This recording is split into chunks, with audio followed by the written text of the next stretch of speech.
Hi, welcome back to Anna's Advocacy Corner with episode 3. Today we have a very special guest, and I'll let him introduce himself.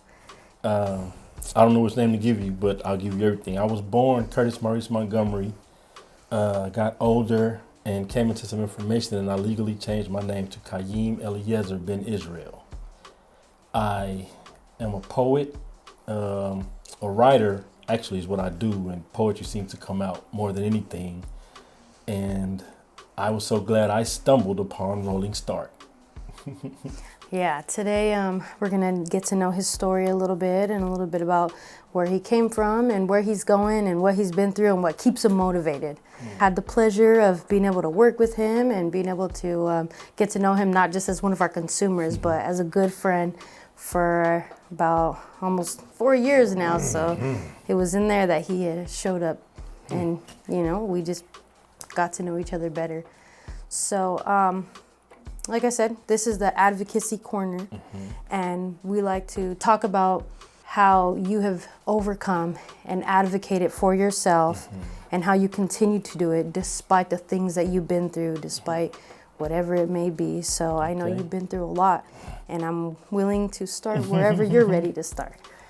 Well, I'll go back as far as, so I guess my actual downfall happened to me when I lost my firstborn son. I was married to a young lady. We had 6 children. The first 5 were girls, and the last one was my son. So I was married. I got with my ex-wife in 1996. I had a daughter already, and she had a daughter when we got together. And we got together and made 5 children. The first were girls, and the last was my son. And in 2012, she decided she didn't want to be in a relationship with me any longer. I assumed why, but I didn't ask any questions. But I can't make you stay where you don't want to be. So I told her she can go, but I would not allow her to take any of the children, including my stepdaughter. And she still decided to leave. So she left and went and got with another gentleman. And she ended up getting into a physical altercation with that gentleman's sisters. The police came and asked her to leave. She left and she came back to this city, San Bernardino, and got some friends of hers and went back.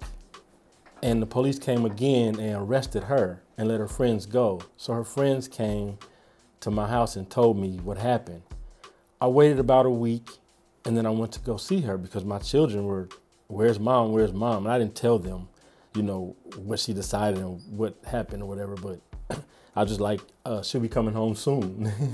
So I went to go see her, and she cried like a baby. I mean, she boo-hooed. The CO had to tell her to sit down. So she sat down and we spoke, and I asked her, did she want to come home? And naturally she said yes. In retrospect, now I know that's because, when you're in a box, you'll go anywhere. So she eventually got out and came home, and we moved to another house. It was 2 months later that she took my children and disappeared. That was the core of my depression. She took them, and then I found her eventually in Lancaster, California. I started going to court. I filed, and the judge told me to have her served. She never showed up to court, not one time, and the judge never did a thing about it. To make a point, because I had a house full of children, and that was snatched from me, so I didn't know what to do with myself, so I started to travel. I went to Texas, Indiana, Ohio, just to try to find something for me. And I couldn't. But when I went to Indiana, I had a court date, she and I. I attended court online, and she still didn't show up. And I was just trying to make a point to the courts, how they lean more toward the woman than the man. Now, I will admit, there are a lot of men that don't step up to the plate. But for that one out of the 100 that does, I feel like the system should bend over backwards for that man. They did not. So I just, I really didn't know what to do with myself. And so I would leave and I come back. I'm from Texas, but I grew up in California, Los Angeles. Me and this wife I'm speaking of moved from Los Angeles to San Bernardino in 2000. And so I kept finding myself coming back here because I love California. The sun is great. But the judge gave me visitation rights. So I would drive to Lancaster to see them. So I was beginning to go and see my children. And then one day I got a call from one of my daughters saying, "Dad, we're all homeless." My ex-wife was living in her car with her boyfriend. 2 children living in somebody's house, 2 living in somebody else's house, and 2 living in somebody else's house. And I told my daughter that called me to get everybody to the house that she was at because I was coming to get them. But I told her, don't tell them that I was coming. And she did that. When I got there, all of them cried because they did not want to go with me. That broke my heart. You're telling me you'd rather be homeless than live with your dad. And it just shined a light on the reality that I just was refusing to see, I guess, my entire life. So I put them in the car, except for the one that called me. She was 18 at the time, and I asked her if she wanted to come. She said no. And I hope I can say this, but because I'm going to. But I saw her lactating, so I knew that she was pregnant. I don't know if she knew, but she definitely didn't tell me. If she knew, she didn't say anything to me. And so I didn't say anything to her about it. But I put everybody else in the car, and we came back to San Bernardino. I went through the Salvation Army. They housed us. And it was just myself and 3 of my daughters and my son. The 2 oldest daughters were 14 and 15 at that time. Well, the oldest with me anyway. 14 and 15 at the time. And they actually ran away from me at the shelter. The young lady running the shelter at the time came to me and said, "I'm going to have to put all of y'all out if all y'all living in one room and they keep running away." She said, "I'm going to put these 2 in their own room, and then you and your younger children can stay in here." And sure enough, she did that, and they ran away again. So I called the police, and the police eventually found them. They had made it all the way back to Lancaster, California. And the police, took them into custody, and they became wards of the state of California. So me and my youngest daughter and son, I was actually courting someone else online, and I decided that I wanted to marry her, but I also wanted to leave California and give my children a different try at a different life somewhere else. So we moved to Mansfield, Ohio. I married the young lady there, and this was in 2017 we moved there. My second wife, she brought to my attention that my son was acting feminine. I saw it, but I chalked it up to he was with his mom and all his sisters. He's just da da da da da. But because she brought it to my attention, I felt the need to go and ask him. So I put him to the side and I asked him. Curtis was his name. I asked, "Curtis, are you gay? Do you want to be gay?" He, "No, Dad, no. Why? Why you ask me that?" Well, son, I'm from Los Angeles, and so I know, feminine tendencies when I see him in a man. And he was like, no, Dad, no, I don't want to be. I'm not. I was like, okay, well, you're going to stop waving like a girl. You're going to stop doing all this feminine stuff that you do. And he agreed. This was in about 2018. So 2020, my son and daughter came to me and said, "We want to go back and live with Mom." Now, I'm not stupid. I just don't speak. If you're not willing to bring it to me, I'm not going to force you to talk about something you don't want to talk about. I asked them why, though, and they said, "We just want to." And then I knew that my son wanted to be a homosexual, and he couldn't tell me. So, again, I'm not a probation officer. This is life, and you learn from the choices that you make. So I told them they can go back and live with their mother. I felt like as their father, I showed them that I loved you and I would do whatever I had to do to make sure you're okay. And they didn't choose that. So their mother came and got them February of 2020. February 2021, my son blew his brains out of the back of his head. I'm so sorry to hear that. So my daughters began to want to talk to me and all of a sudden and tell me things. So they decided to tell me that when their mom took them from me and went to Lancaster, they went to a church and some boys at this church fondled my son. And that's what made him want to participate in those activities. And so I asked them and the mother, who I don't speak to at all anymore now, but at that time I asked, what church did this happen at? And everybody had amnesia. Nobody wanted to tell me anything. And I know that is God because I know what I would have done. And I would not be here speaking to you today had I did what I wanted to do. And so, he wrote us all letters. He knew he was going to do it. And he wrote me the nastiest letter. I don't know. I guess when you're trying to do good, it's hard. Everything, it just seems like it just comes against you when you're trying to do good. I can't stop trying to do good though, because I've done a lot of bad. In my mind, I've done things that are very bad, and I don't want to go back that way. So I don't. February of 2020, he left me, and 1 year later, he took his life. My daughter had called me one day, and she said, my son told his mother that he wanted to start wearing wigs and heels, and his mother told him no, and that infuriated him. And he called her out of her name and all kinds of stuff, and this was not my son.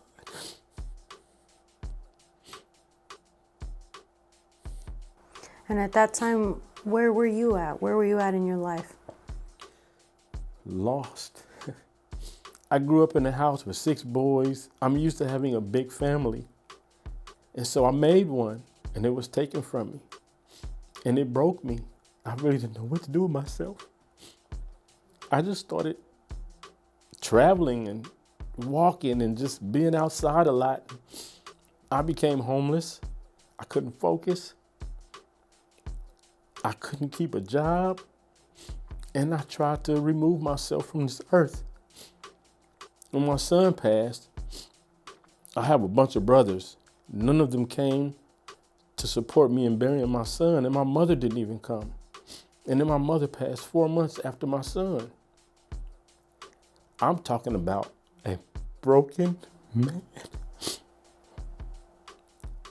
I just never ran from reality, though. I've always faced it head on. And this is my reality, that the people that I have loved my whole life didn't love me. It's the weirdest thing ever, but it's just a pill that I had to swallow. Because after I tried to remove myself, and I tried 3 times, back to back to back, and they all failed. And when I try something, I really put my whole heart into it. And I don't want to sound crazy, but I really tried not to be here on this earth anymore. I already knew God, but he really showed me who he is in that moment. I'm going to be kind of graphic, because to take yourself out of here is never the way to go. I don't believe that, because I'm a man who wants and needs answers. I need that.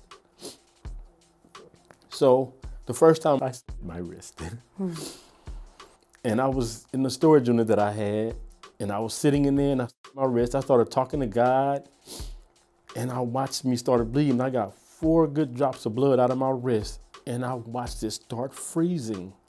It started freezing right there in front of me, bubbling. Wow. And the next morning I had a scab over it already. And I thank God for that. And then that spirit came back over me, and I was like, I'm gonna try again. So I tried to hang myself. It broke. Wow. I'm sorry for laughing, but this is just me laughing with God, because I understand him now. I'm sure he was laughing at me because he's like, I'm in control of everything. So that didn't work.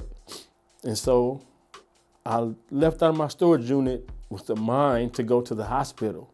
And I called my mother's youngest son because I had found out that he and my mother had got COVID together. That's what took my mother out, COVID. And so I called him because my cousin is the one who called to tell me to call my brothers because they had something to tell me, saying that my brothers wouldn't even call me to tell me that our mother had passed. Like I really had to swallow this pill that they really didn't care about me.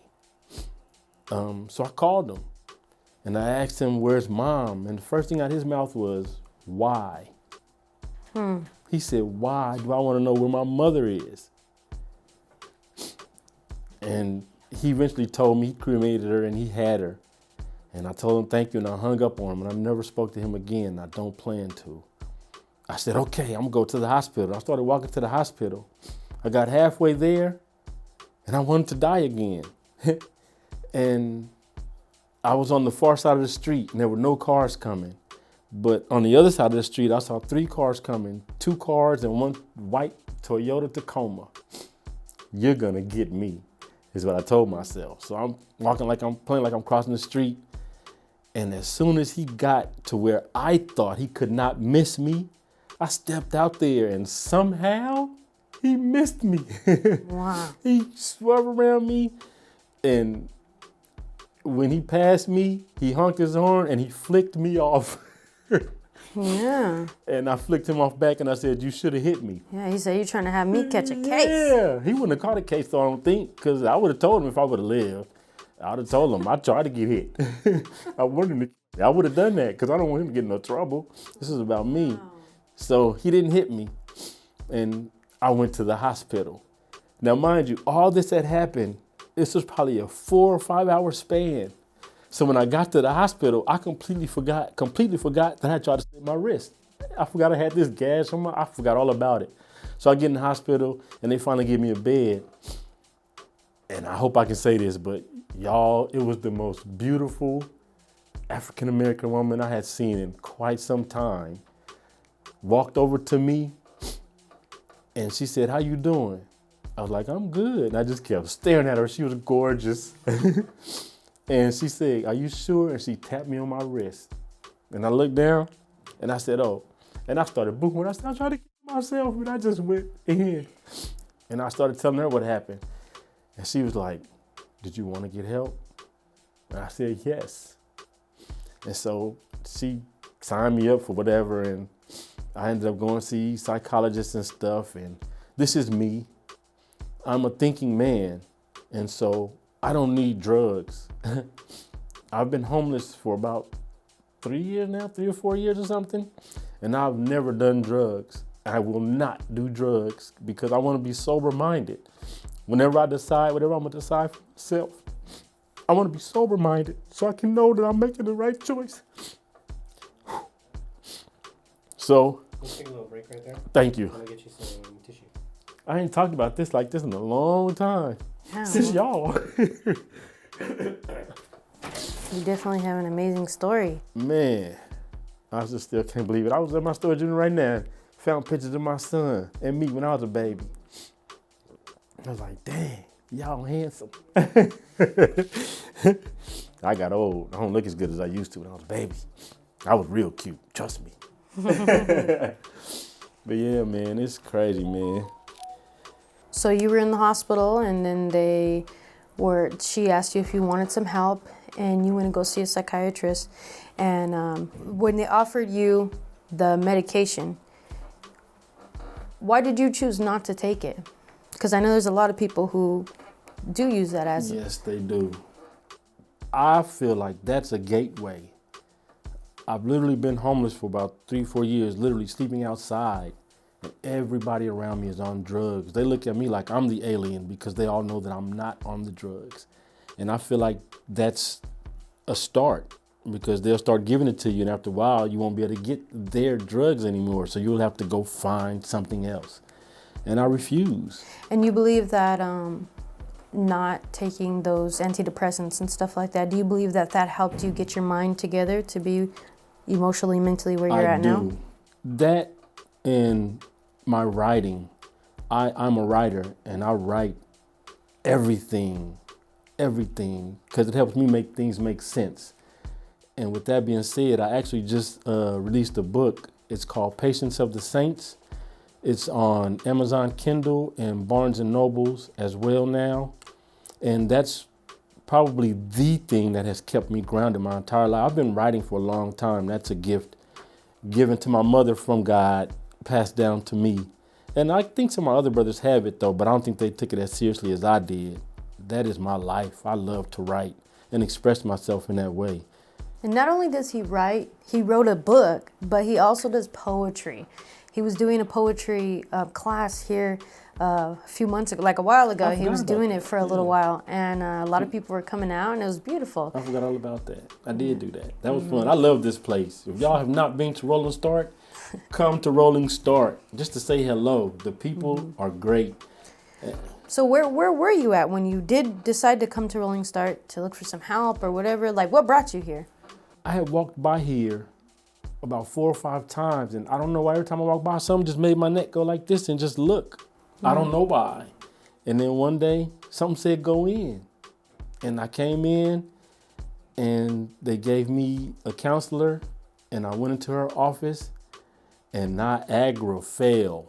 My eyes I just booed everything out, and I just didn't have anybody to talk to. I was walking around with all this weight for so long, and Rolling Start got it. They got to feel all of that, and I've been here ever since. They feed me, they give me hugs. I love this place. These are some good people, and that's what I think I was lacking in my life. Good people. The term family is really just a term. I've learned that my family are those that I barely know, and they just give me an ear and they respond accordingly. No judgment. They just give their best idea. And what I like about that too is if they don't know what to say, they'll actually say that. I don't know what to tell you. You need something? Can I help you with something? Like type of thing. And so that's really all I needed, because I know no one could actually help me get out or even through what I'm going through now, because I'm not out of it yet. I'm still here. But right now, my focus is my writing. But my main objective, I have a son who will be 3, June the 23rd, and I have not met him yet. He's in Ohio. So that brings me joy. I lost a son. Bigger than that to me is I made all these girls first. My last child was a son. And then when I go and get with another young lady, she brings forth a son. And I don't want to scare y'all too much, but I'm a firm believer that spirits just come and go here on this earth, and they just enter into bodies. I believe the son that I lost came right back. He is not aware, but this new son is in the same position that my son that took his life is in. He's in a position of his mother not wanting him to be with his dad. I bought tickets for her to come here, and she, at the last minute, said she wasn't coming and things of that nature. So I don't know what that's about. So I'm going to get my son. That's what's in me. I've always been a fighter, and that which is mine, I will fight for. So, and where do you think that fight in you is coming from?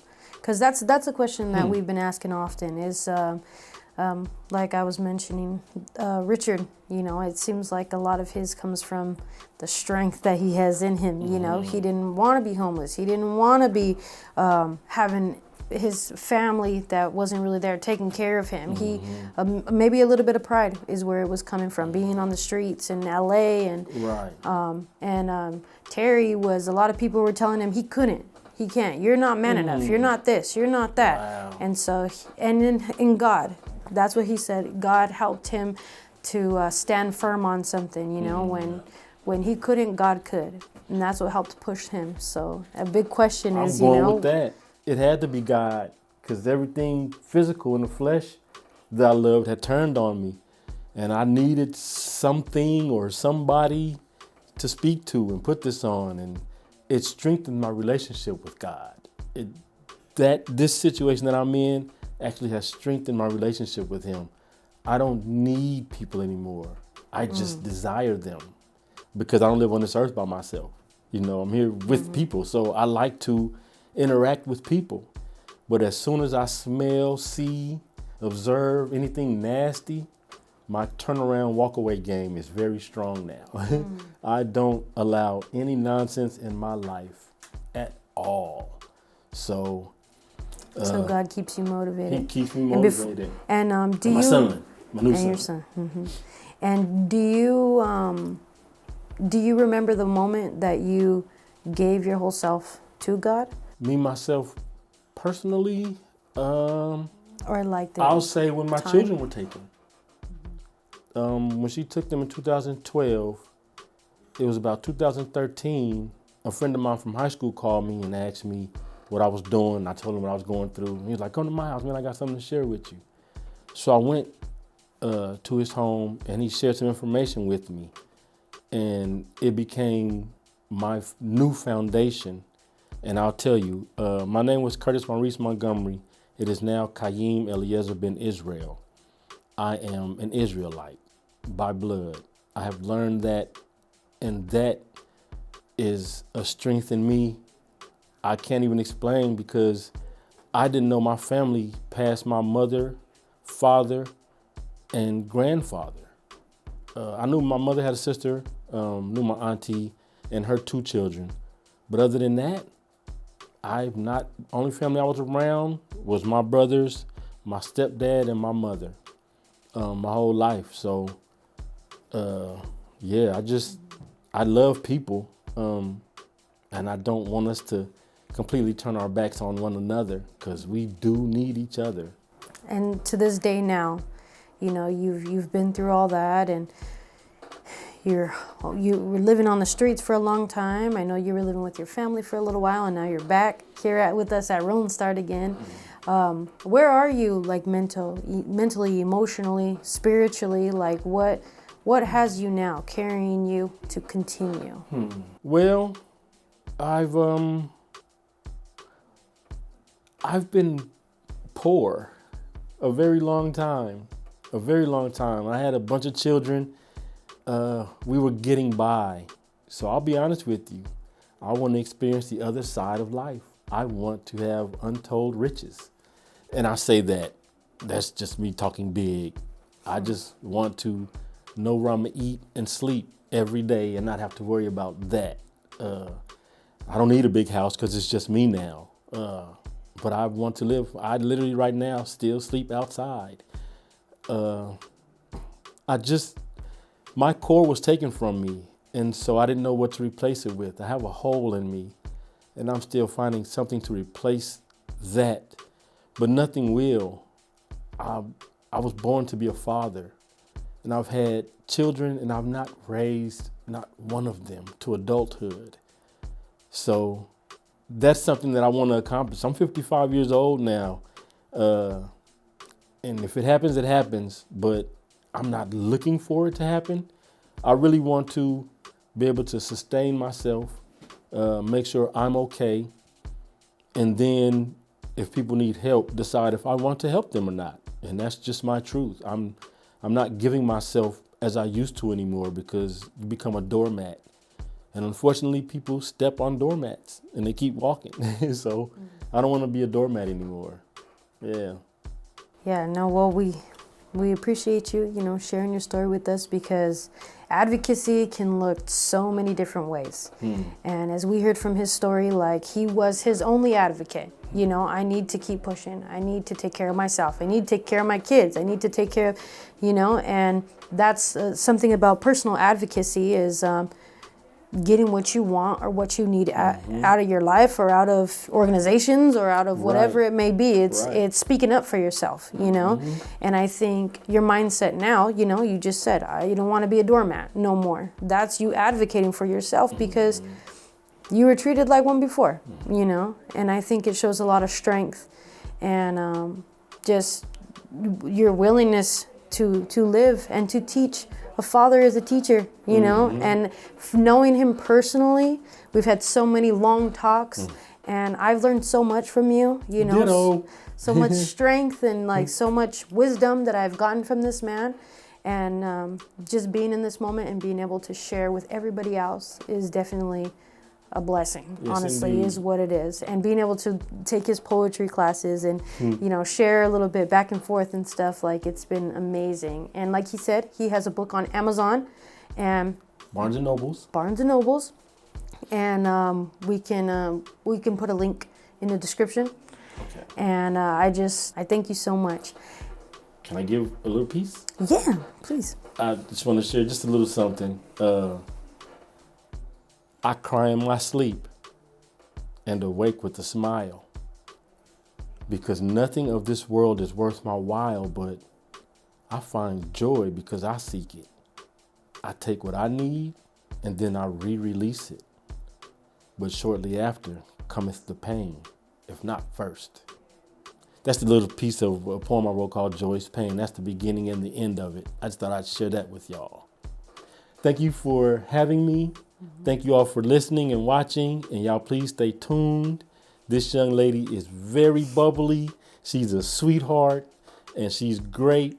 And I really appreciate Rolling Start. They are very, very helpful. And they will give you some direction and help you with the direction that you're choosing. Thank you all for your time. Thank you. And don't forget to like, comment, and subscribe. Please join us for the next one. Thank you. I think your story is good, and I think Thank that's gonna be a good one. Okay. Yeah. I think so too. I hope so. Go buy my book. Get me off the streets. If pain was a meme, I bet it would be black or dark or chocolate or any other color that symbolizes having melanin. Shortchanged, we gangbang in search of what mommy and daddy thought they could create before they realized that the first date would be the elevation of hate toward the most beautiful combination that ever existed. Indented. I find myself pushed away from the rest of the sentence, but my standout is the one that makes people want me gone. Good riddance. Why do we pinch ourselves to see if something is real, and whoever nicknamed my elbow a funny bone is a liar? Stuck in a position like a twisted game of Twister, and everybody's got the attitude of Mister from Color Purple before his reality check.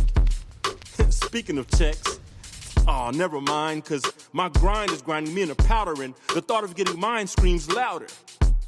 The only thing that I can count on for sure is not finding a cure, cause the pain is that raw, uncut, pure. And I'm addicted. Not by choice of my own, but born to be afflicted. And when I do the math, I do get upset understanding what I'm forced into and what I maybe could have had. If pain was a meme, the theme song would be For All We Know. And I like the original, but I'm going with Ruben's rendition because the album was entitled Soulful. It's crazy when you look down and see that you can't go any lower. Cause pain does have a ground floor, pun intended. But you can't feel anymore when life is ended.